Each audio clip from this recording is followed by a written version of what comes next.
Então, queridos irmãos, bom dia, graça e paz, feliz e abençoada semana para todos. Continuando a nossa jornada, hoje o 9º dia, Deus seja louvado para aqueles que estão perseverantes. E aqueles que não estão, que Deus ajude, a continuar até o final. Agradecendo a Deus pelas respostas de orações, Deus seja louvado por isso.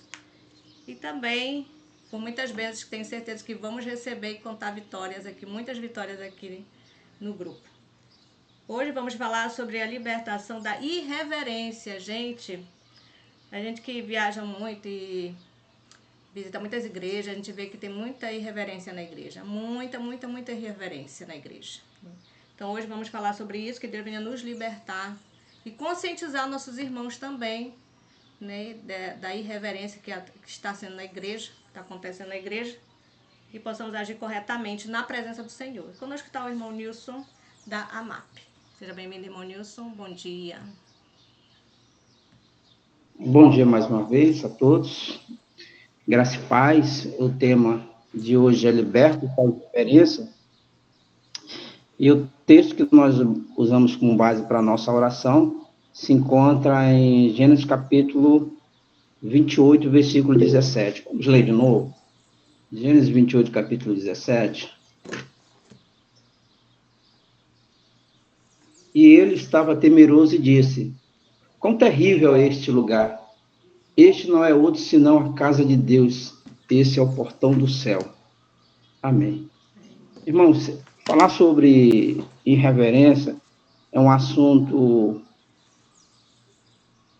delicado, é um assunto pouco falado e é um assunto que nós precisamos refletir para que a gente possa entender se os nossos cultos realmente estão chegando ao tom da graça com o mais suave perfume.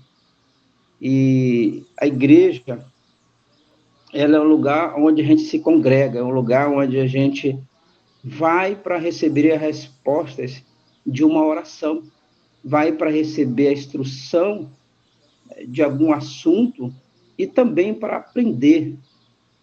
E o capítulo de Êxodo 3 fala uma questão ali de Moisés. Moisés, eu queria até ler aqui, Moisés ele estava apacentando as ovelhas do seu sogro. E aí Moisés tomou uma decisão de ir após o deserto, e aí ele chega ali no Monte Horebe, e o Monte de Deus. E ali, diz assim, na calada da noite, naquele silêncio, ele percebe uma sarça se consumindo pelo fogo, aliás, se consumindo pelo fogo, só que ela não chega, na verdade, a ser consumida. Aquela sarça, ela estava sendo tomada por um fogo, uma chama de fogo, bem no meio dela. Ele começou a observar aquilo e percebeu que não se consumia. Aí a decisão que ele tomou? Ele pensou, eu vou pelo outro lado, talvez no pensamento de que eu vou ver se o outro lado está consumindo, porque de frente não havia consumo da sarça, e aquele fogo. Quando ele toma essa decisão de ir pelo lado, simplesmente ele escuta a voz de Deus, e Deus diz para ele: Moisés, Moisés, e ele dizendo que estou aqui. E Deus diz para ele assim mesmo: tira a sandália dos teus pés, porque onde tu estás é terra santa. E Moisés, quando ele escuta a voz de Deus, ele diz assim, e Deus diz para ele: olha, não te aproximes daqui. Aqui é terra santa. E disse assim: eu sou o Deus de Abraão, o Deus de Isaac e o Deus de Jacó. Sabe qual foi a reação de Moisés? Moisés ficou com medo. Lá no versículo 6, relata para nós: além disso, ele disse: eu sou o Deus de teu pai, o Deus de Abraão, o Deus de Isaac, o Deus de Jacó. E Moisés escondeu a sua face, pois estava com medo de olhar para Deus. Com medo de olhar para Deus. Ou seja, a presença de Deus é terrível para nós. Lá em Abacuque, capítulo 2, versículo 20, o texto diz assim: porém o Senhor está no seu santo templo, cale-se diante dele toda a terra. Irmãos, qual era a situação do povo naquele momento? Qual era a situação de Judá naquele momento? Corrupção, violência e idolatria. Era rotina, era presente na vida no reino de Judá. E com a corrupção, com a violência e a idolatria, a consequência disto é justos e pobres sendo oprimidos. Onde tem corrupção, onde tem violência, onde tem idolatria, sempre o justo e pobres são oprimidos. Então a situação era muito crítica de Judá, e os resultados eram o quê? Dos seus pecados e da sua apostasia. Vamos trazer isso um pouquinho aqui para a questão espiritual. Veja bem, Abacuque ele ensina que a missão de Deus encara a vida real. A presença do mal e as distorções da mentira não permanece com a verdade e com a esperança. Onde tem mal, onde tem mentira, não se cria ou não vive, traduzindo, é exterminada na presença da verdade e da esperança. Vamos trazer isso aqui para o nosso lado espiritual. Qual é a idolatria espiritual? Muitas vezes nós podemos estar indo na igreja para adorar um pregador. Hoje quem vai pregar é o irmão fulano tal. Poxa, esse irmão, eu gosto da pregação dele, eu vou assistir. Hoje é irmão fulano e tal. Não, esse é monótono, ele demora demais, ele é lento, eu não vou assistir. Um pregador pode se tornar uma idolatria. Qual é a violência? A violência está na maneira que nós nos comportamos diante de Deus dentro da sua casa. Como esse justo, como esse pobre é oprimido. Os justos são aquelas almas que gemem, são aquelas almas que querem uma adoração, querem participar de uma adoração perfeita, com respeito, com reverência e com gratidão. Que são essas pessoas oprimidas? Que pobres são esses espiritualmente oprimidos?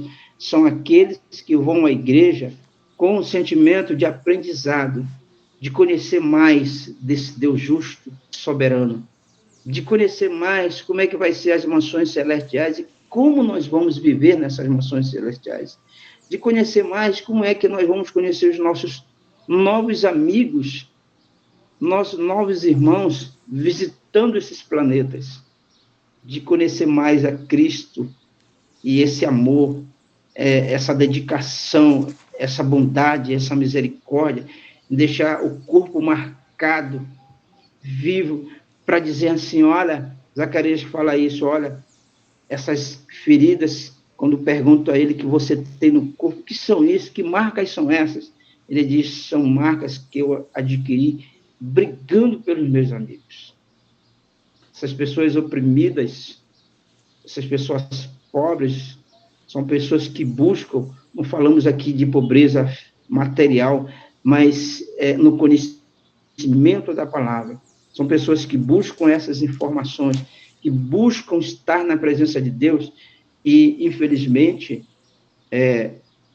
não está sendo fazendo uma reverência correta, não está se respeitando a presença de Deus, não se está se respeitando a presença dos anjos que estão presentes naquele culto que foi marcado para um agradecimento, para uma adoração. Então, nós vamos saber como é o comportamento na casa de Deus. Para a alma crente humilde, a casa de Deus é como uma porta do céu. Os cantos de louvor, a oração, a palavra ministrada, tudo que é feito dentro dos cultos na casa de Deus, pelos embaixadores do Senhor. Olha só a responsabilidade. Aquele que vai lá fazer o minuto missionário, aquele que vai lá fazer o culto divino, aquele que vai fazer a escola sabatina, aquele que vai participar, são embaixadores do Senhor. São os meios que Deus proveu para que o povo também se prepare para a Assembleia lá no alto. Isso quer dizer o seguinte, que se eu não tiver uma reverência, se eu não tiver um respeito, creiam nisso, eu não estarei na Assembleia no céu. Eu não estarei na Assembleia de Deus. Por quê? Porque se no culto eu não tenho uma reverência, e automaticamente pode perceber, quando nós não temos reverência, a nossa mente, o nosso olhar, o nosso pensamento, ele não foca para aquilo que está sendo ali ministrado, para aquele pão espiritual, ele não foca, ele foca em outras coisas. Então, como é que uma pessoa vai viver ou quer viver na Assembleia dos Santos se ele não tem uma preparação adequada? Se ele não tem uma preparação adequada, se ele não olha essa questão, automaticamente o céu não é o lugar dele. Diz que Deus, ele prepara a reunião sublime, a qual coisa nenhuma que contamine poderá ser admitida. Nada que seja contaminado poderá ser admitida na Assembleia dos Santos. Foi por isso que, quando Moisés tentou ir pelo outro lado da sarça, Deus chamou ele e disse assim, olha, fica aí, tira a sandália, não te chegues para cá. E ele ficou terrivelmente com medo. Então, se não há reverência dentro da igreja, aquele que é irreverente não estará na Assembleia dos Santos. Da santidade atribuída ao santuário terrestre, os cristãos devem aprender a considerar o lugar onde o Senhor se propõe a encontrar com o seu povo. A igreja é um lugar onde Deus se propõe a encontrar o seu povo para aquele culto de adoração. Agora, houve uma grande mudança, queridos irmãos, do passado para o presente. Uma grande mudança. Mudança nos hábitos, mudança no costume, mudança em várias coisas nesse culto religioso. Agora, essa mudança, ela não foi para melhor, ela foi para pior. As coisas sagradas e preciosas destinadas a aprender a Deus estão quase extinto, pendendo da influência sobre o nosso espírito e coração, sendo rebaixada a níveis comuns. Como é que eu percebo que está no nível comum? Bom, quando eu entro na igreja, especialmente, mas em todos os cultos, eu vou colocar todos os cultos, quando eu entro na igreja e trato de assuntos meus pessoais e não elevo o coração em gratidão, não elevo o pensamento, não me comporto reverentemente, eu estou tratando o local de culto, o local de adoração, como algo comum. E a casa de Deus não é algo comum. A reverência que o povo antigamente relatava para com o santuário, onde se encontrava com Deus, era um serviço santo. Hoje quase não existe, completamente. Deus, ele dá instruções para o culto, e ele diz que esse culto nós devemos estar acima de tudo que é terreno. Agora, por que nós estamos indo à casa de Deus de uma forma comum? Tem um segredo, e é importante, né? Quando eu falei no início, é um assunto para alguns pesado, é um assunto para alguns que a pessoa fica chateada, é um assunto para alguns que não se deve falar, ou então é um assunto chato. Mas onde é que está o segredo? Onde é que está a chave para que eu e a minha família, para que nós chegarmos ao culto, à igreja, e chegarmos com o coração reverente? É dentro de casa. A casa é o santuário da família. Então, é dentro de casa, é no teu aposento, é no lugar que você vai à natureza, é o teu culto individual, mas esse é o segredo. Como é que eu estou me portando diante de Deus ao despertar? Como é essa intimidade? Como é esse interesse? Como é essa consagração? Agora, a igreja, ela é um santuário de Deus, é a congregação de Deus. Então, aí, dentro da igreja deve ter regulamentos, e tem regulamentos. Agora nós precisamos cumprir os regulamentos. Lá tem regulamento na casa de Deus sobre o tempo, que é o tempo que é o culto, é 1 hora, é 45 minutos, é 2 horas, o tempo. Então, se começou, por exemplo, vamos usar o exemplo do domingo, o culto começa às 7h30 e acaba às 8h30. Se é 7h30, queridos, não importa quem esteja da igreja, tu é o pregador, prega, começa a fazer o culto. Eu lembro de um caso que ocorreu comigo. Eu cheguei a um culto de domingo para fazer o culto, realizar o culto. 7 horas eu cheguei à igreja, abri a igreja. Quando deu 7h30, ninguém na igreja. Aquilo me deu uma tristeza, eu comecei a ficar triste. E a minha mente começou a pensar o seguinte: eu vou fazer uma oração, fecho a igreja e vou embora. Quando eu pensei nisso, o Espírito Santo disse para mim assim mesmo: onde tiver 2 ou mais, lá eu estarei. E o teu anjo que está aqui dentro?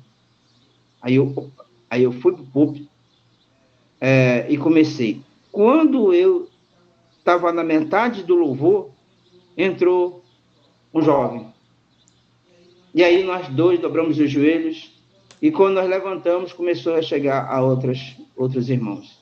E nesse dia o culto foi bastante concorrido, ou seja, deu bastante gente no culto. Só que tem um detalhe: chegaram depois.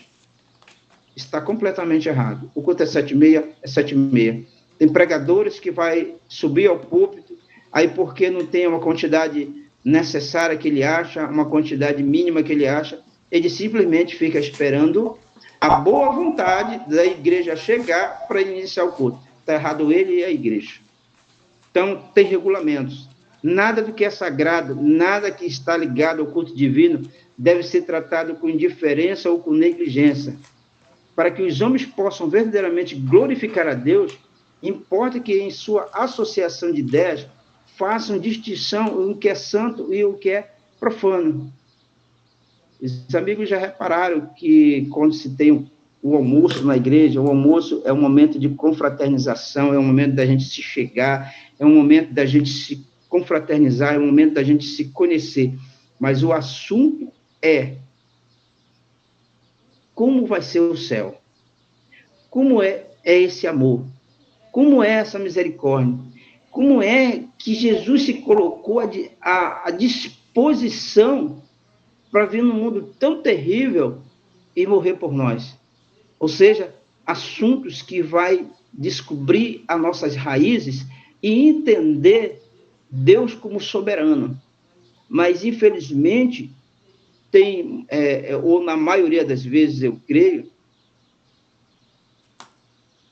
esse almoço não é bem-vindo. Porque nós tratamos de tudo dentro desse almoço. De negócios, de vida de A, B ou C, de tudo. Mas poucos falamos em Deus. E como dizer assim, é um acha-graça para cá, é um acha-graça para lá, é uma irreverência para cá, mas quase não se fala de Deus. Então a gente tem que entender, tem que fazer essa distinção, o que é santo e o que é profano. Nossas palavras, nem no dia a dia tem que ser profano, imagina no dia santo. Agora, como é que nós devemos nos comportar antes do culto? Quando os crentes penetram uma casa de culto, devem guardar a devida compostura e tomar silenciosamente seu lugar. Se houver na sala uma estufa, não convém agrupar-se em torno dela em atitude idolene e de abandono. Conversas vulgares, cochicho, risos, não devem ser permitidos na casa de culto, nem antes nem depois das reuniões. Uma ardente e profunda piedade deve caracterizar todos os adoradores. Como é que é durante o culto? O pastor deve entrar na casa de oração com uma compostura digna e solene.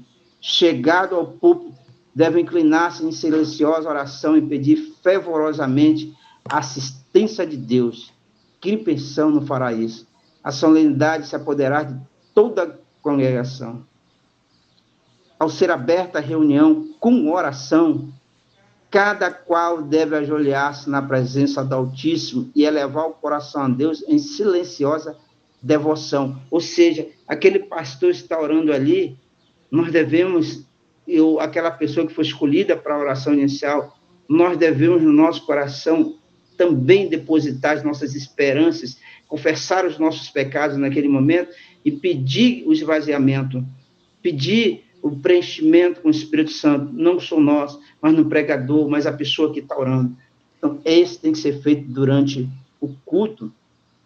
Quando a palavra é exposta, deve lembrar, irmãos, de que a voz de Deus, de que vou estar falando por meio do seu servo, escutai com atenção.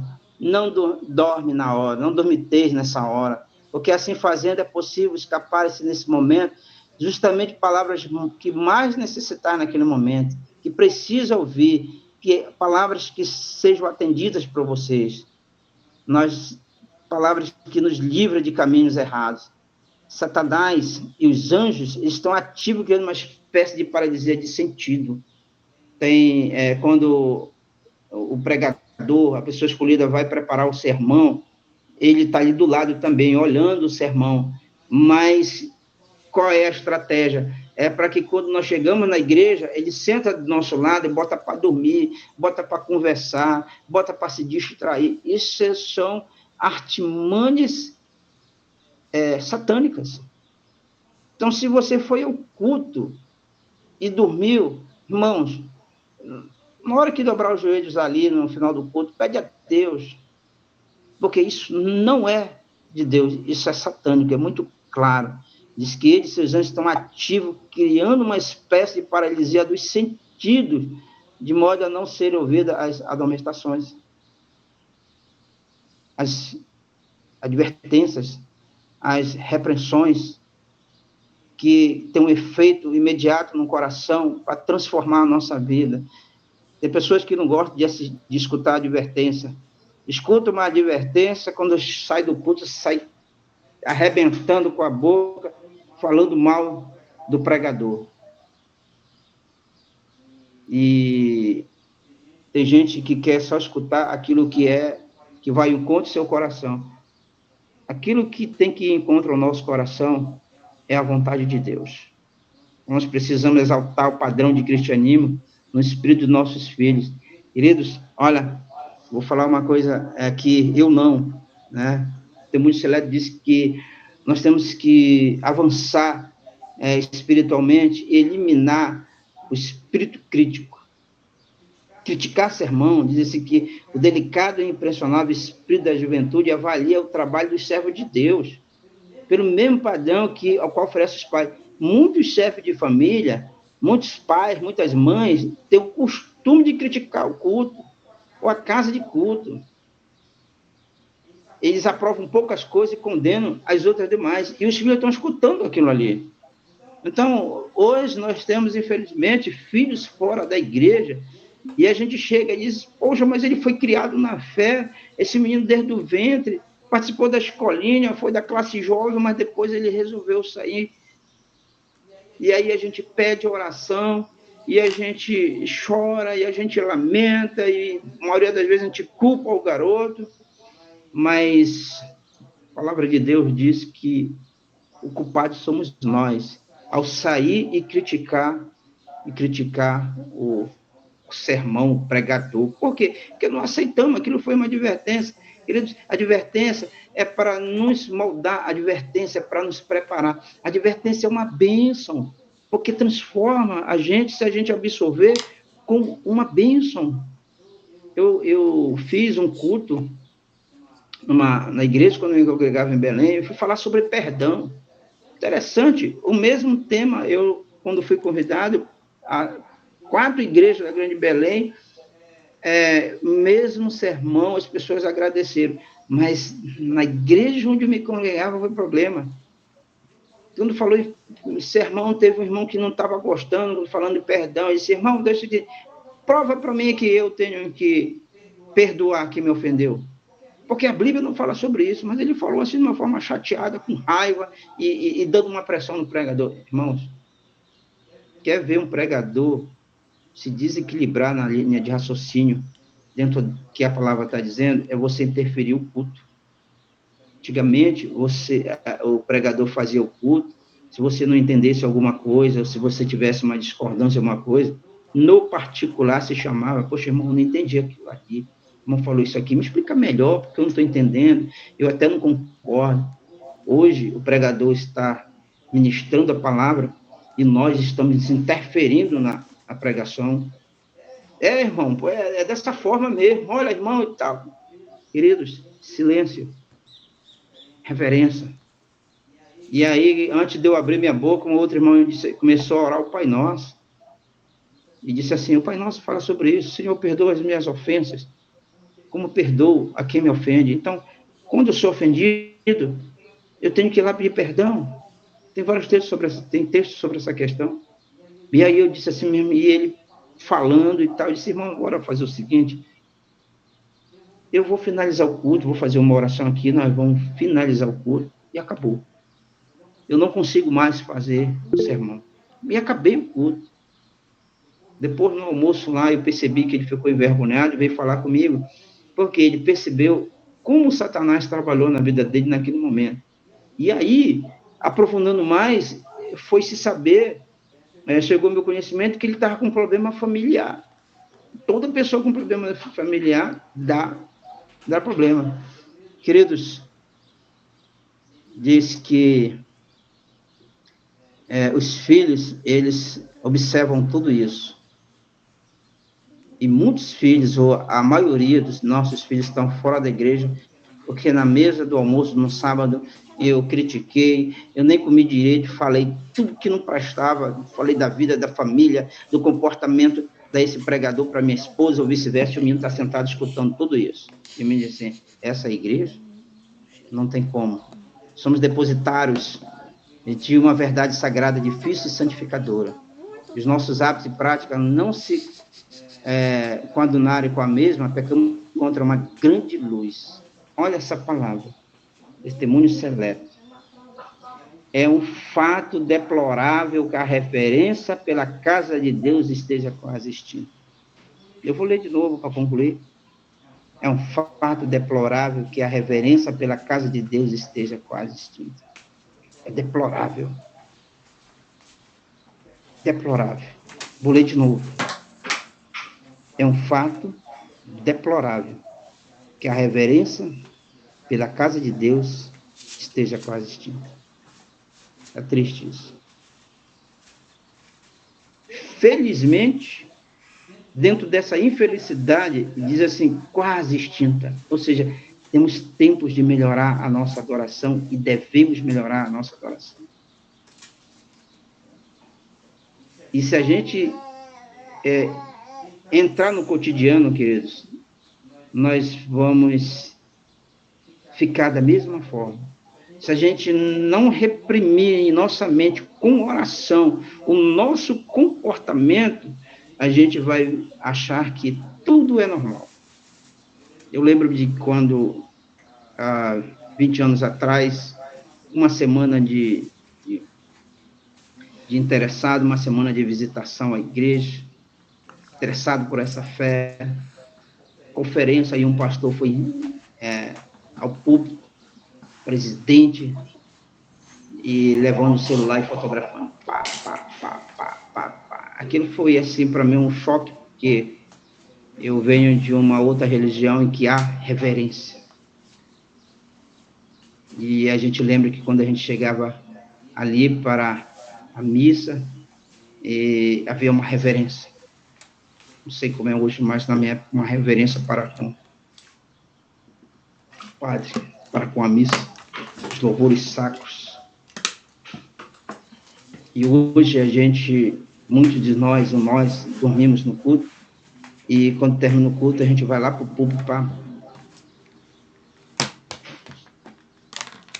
Hoje eu penso muito, quando termino o culto, se eu vou à porta, porque quando eu termino o culto, nós temos que sair reverentemente até a porta para cumprimentar o pregador. E o pregador, a maioria deles, quando vai cumprimentar, diz, Deus te abençoe, Deus te abençoe, Deus te abençoe, Deus te abençoe. Não há coisa melhor do que a palavra Deus te abençoe. E hoje o pregador está indo à porta, e as pessoas, quando termina, saem, parece uma cavalaria, ficam no meio da igreja, e se abraçando, e se beijando, e se cumprimentando, e batendo foto, e conversando, e o pregador fica lá.